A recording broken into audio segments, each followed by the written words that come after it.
like there we go. Oh, that's much nicer. Fantastic. Oh yeah, that's great. Yeah. I'm like constantly branded, so I'm impressed by that. You guys have excellent branding. I like your swag. thank you so much. So I'm Jenna Huntsberger. I'm the founder and CEO of Whisked, and we are a cookie and pie bakery, and we make our products with real and simple ingredients. So I started at a farmer's market back in 2011. I had no idea what I was doing, but I just loved to bake and like really wanted to share that with the world. And it is now 10 years later, and our products are carried in stores like Whole Foods and Mom's Organic Market from Southern Virginia all the way up to the Philadelphia area. So I'm feeling very grateful that we've made it to 10 years. Amazing. Yeah, thank you. And we are so proud to be serving your cookies in our restaurants. It's just another way to celebrate a local economy and highlight an excellent entrepreneur such as yourself, and the quality of care and attention that you bring to your cookies is truly remarkable. And I know I was blown away the first time I tried the carrot pineapple oat cookie. I never would have thought that those flavors could work so well together. Yeah, absolutely. Well, we're so excited to be working with you guys. Like, I think what you're doing is really innovative.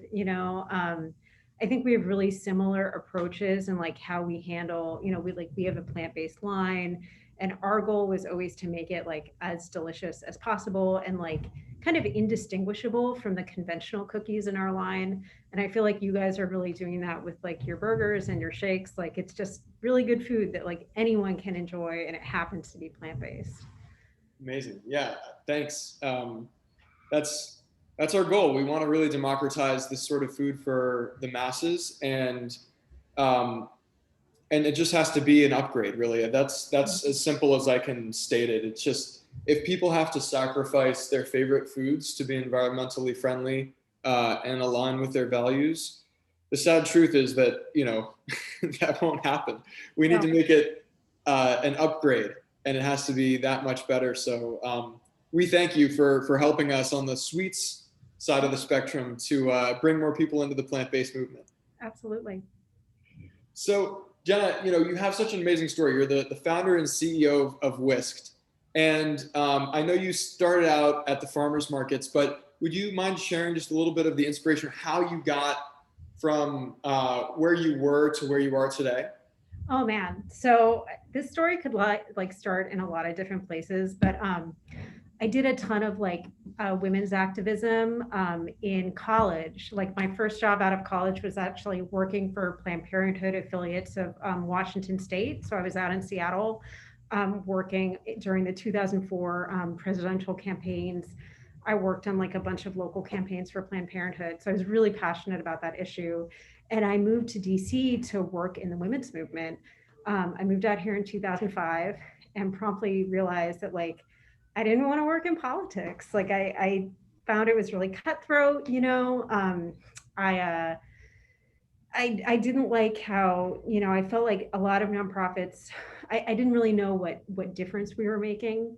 And I just wanted a different kind of work. Like I was working in communications, and I also just I wasn't very good at it. So I really struggled in my early 20s. And in I think 2007, 2008, I started writing a food blog about baking and pastry because I was really interested in that, and I'd always loved to bake. And I started meeting with other like food bloggers in the community, because that was like it's kind of what Instagram or TikTok is now. Like that was the hip thing to do back Yeah, in 2008. I'm getting messages. it's Close all my good. messages. So that's how I got into food, and I ended up interviewing pastry chefs on my blog, and met people in the food community, and ended up like quitting my full-time like nonprofit communications job to go work for this little bakery for like 10 hours a week, because like that's what I was really passionate about. And so I worked in the food for like a year doing all kinds of different jobs. Like I worked for Supergirl, chopping vegetables in her kitchen. I worked for on a food truck making like grilled cheese. And then through my kind of food blogger friends, I found out that the 14th Avenue Farmers Market was having a really hard time finding bakers to like sell at their market. And so I was like, wow, I could do that. Like I could sell baked goods at this farmers market stand. And so that's sort of how I got into it. It was very unplanned. I did not have a business plan, but it was really successful. And so we've just kind of grown from there. That's fascinating. I'm really impressed, and I didn't actually know that side of your bio. So thank you for sharing. Do you mind if I just go off script a little bit? Because I know I was supposed to ask these questions about Earth Month, and I think we'll definitely get to that. Yeah. But I'd love to just ask you a couple more questions because we're actually on the last day of International Women's Month, so it's fitting Right. and beautiful to get your perspective on some really important questions. I feel I'd be doing us both a disservice if I didn't ask this. Sure. So, what do you feel are some of the biggest challenges facing women today? Oh my God. Um, it's tough. There are so many things. I'm like, in my late 30s, and I think it's interesting, like the career paths a lot of my female friends have chosen from college. Like I feel like in college everybody was on this kind of level playing field where women, men, like non-binary, people in my circle, like everyone was really smart and talented and dedicated and like kind of could perform equally at school. But as people, my friends got out of college and they started like having kids or trying to progress in their careers, like I feel like, it's hard to find childcare, if you want to have a career and you want to kind of progress. So like, a lot of my friends stayed home to take care of the kids, which is great. But I think that's a challenge, and I think like women kind of get worn out by, implicit bias that they may encounter in their workplaces. And it's not like you want to scale back your career, but you just don't have that enthusiasm you had in your early 20s. So like, I think like, I mean, for me personally, like confidence is something I've always struggled with. I continue to struggle with. I've seen a lot of my kind of fellow female entrepreneurs like really struggle with raising money. And I think a lot of that is like confidence. It's like pattern matching. Do you look like successful entrepreneurs who've come before you? And so, I think in my kind of small food producer community, like all of those things are big issues for us. And like personally, like I'm very passionate about doing everything that I can to help other women entrepreneurs in the food space, because the people like Supergirl who've been mentors to me have been incredible, and like that's really like what keeps you going is having other people who've been where you've been and can kind of show you the path forward. Definitely. And now you've become one of those. I hope so. That's amazing. What advice do you have for young women who may be interested in a career in business entrepreneurship now that you've become a titan of industry or a leader in this space? I was actually surprised to hear that you struggle with confidence because you strike me as someone who's very confident and knows exactly what you want. So Good. what advice do you have for those people who are looking at this world and thinking, it may be tough for me to get in there? Well, if you want to have your own business, you have to have this overriding passion to want to do the thing. Like I cannot tell you how many people have told me that my business is a stupid idea and it's never going to work because we're selling a fresh, perishable, like totally clean product to all these different grocery stores and we're not going through a distributor and like the model just doesn't work. And I mean, even when I wanted to go into food, all these people told me like, that's ridiculous. It's a horrible industry. You'll never make any money. And I just wanted to do it so badly that I just did it. And it was really hard getting started. Like, I mean, when we started, like there were no like shared commercial kitchen spaces you could go rent out. Like I rented a restaurant space where I would bring in all our ingredients at like 4 a.m. to bake all our products. And then we would like carry them out at the end of the bake day. I mean, I had like all this flour, like and ingredients like stored in my studio apartment, that I shared with my boyfriend, Andre. Mhm. And I mean, that was really, really, really hard, but like I just felt so driven to do it that I just did it. So like you need that kind of conviction and desire to do what you want to do. And then I think like don't be a perfectionist about your business idea, don't be a perfectionist about your product. Like it's about getting something out into the marketplace and like making it better and improving it and iterating on it. I mean, I definitely like kind of struggle with trying to make everything perfect so I won't like make a mistake, and then you don't put yourself out there. And I know like a lot of the women that I kind of talk to have similar challenges. So like you just have to let it not be perfect and get it out there and see how consumers respond. Yeah, I love that. I mean, I couldn't agree more. I think the perfect is the enemy of the good. So Yes. you got a good idea, don't wait for it to be perfect. Put it out there, Right. refine it, and then eventually you'll get to the point where you're making an amazing impact, change like you are. Yeah, thanks. So thanks for sharing those thoughts, Jenna. That's I think just really insightful. And as Earth Month is coming up here. It's Mhm. actually tomorrow.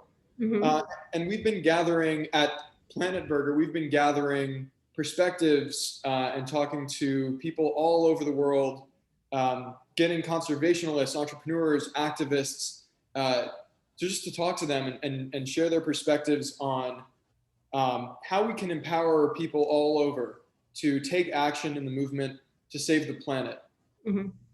So I'd love to start by, if you will, just tell us your thoughts on the climate crisis and how you've kind of seen it changing the conversation around climate, and then we can dive into what we can do.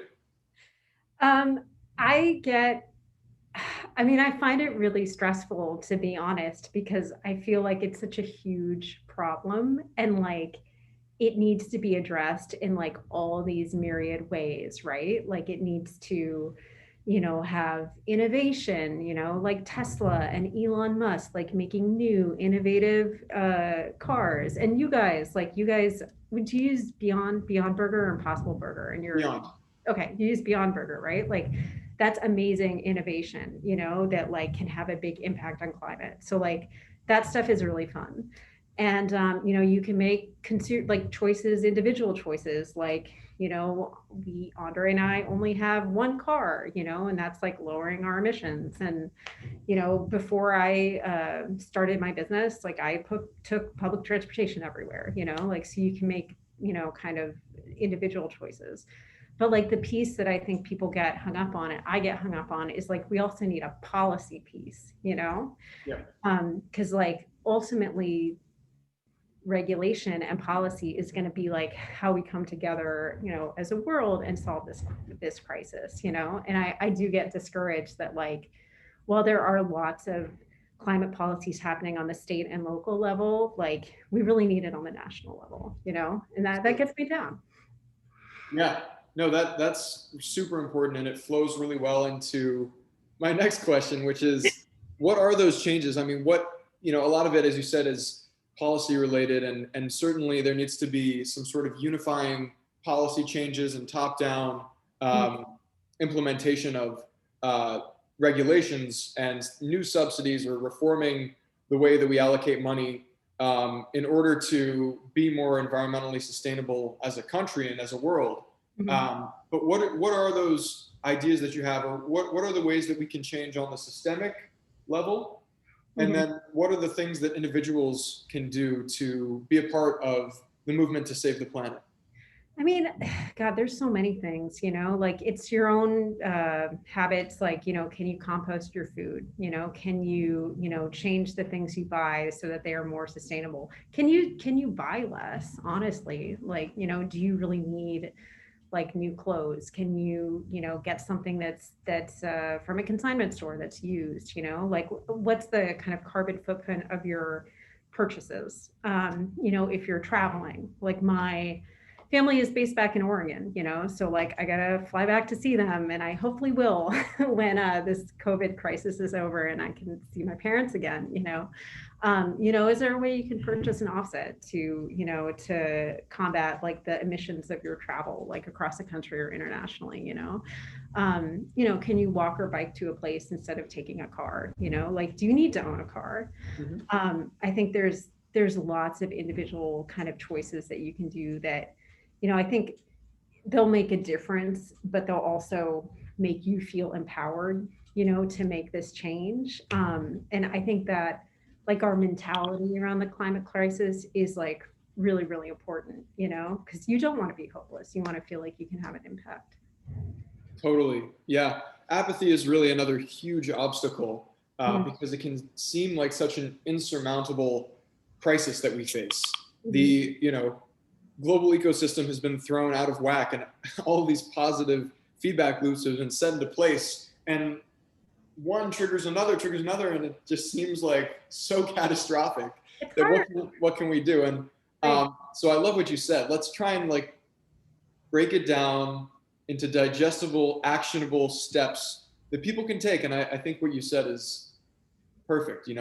We can consume less. We can be more intentional with what we consume. And what Whisked does beautifully, and I think what both of our companies are focusing on, is connecting consumers to the food system and to the impact that your choices have.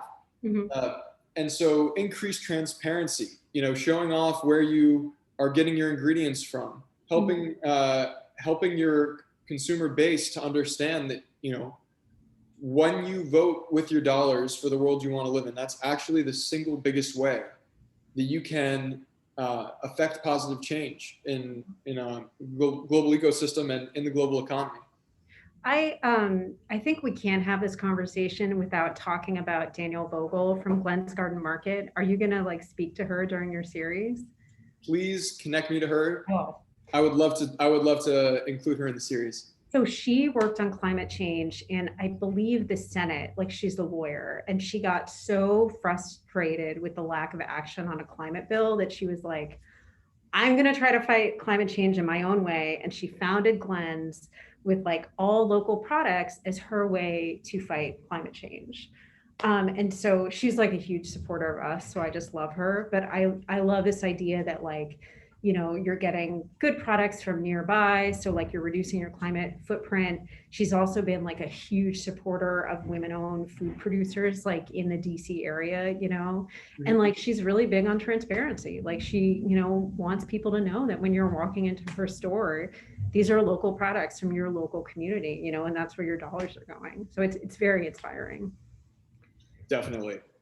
Yeah, I think that disconnect is really what concerns me most about our current food system, is the fact that you can ask a 12-year-old or a 15-year-old, where does your food come from? And they have no concept of farms and farmers. It's right. Really like it came from the supermarket, and that's all the information they have. So if we can educate and empower people through initiatives like that to celebrate the local makers, to celebrate our local food shed, our food economy, and ultimately build a more climate resilient and food secure method of production and supply chains, I think that can be transformative for reversing climate change. And ultimately, it's like we've gotten to the point where we should stop thinking about mitigating climate change. We have to reverse it. I know. And so I love that, though, because connection is, I really think, the most impactful tool that we have as people. Is just we need to connect to each other, and we need to connect to ecology and to agriculture, because that's how we create sustenance. And so do you have any other tips or any other ideas? I feel like we kind of went through a lot here, and I've been thinking a lot actually about like the need for regulation to fight climate change, and just like how I know like industry pushes back against it, but we have to undergo a lot of regulation at Whisked because we are regulated by the FDA.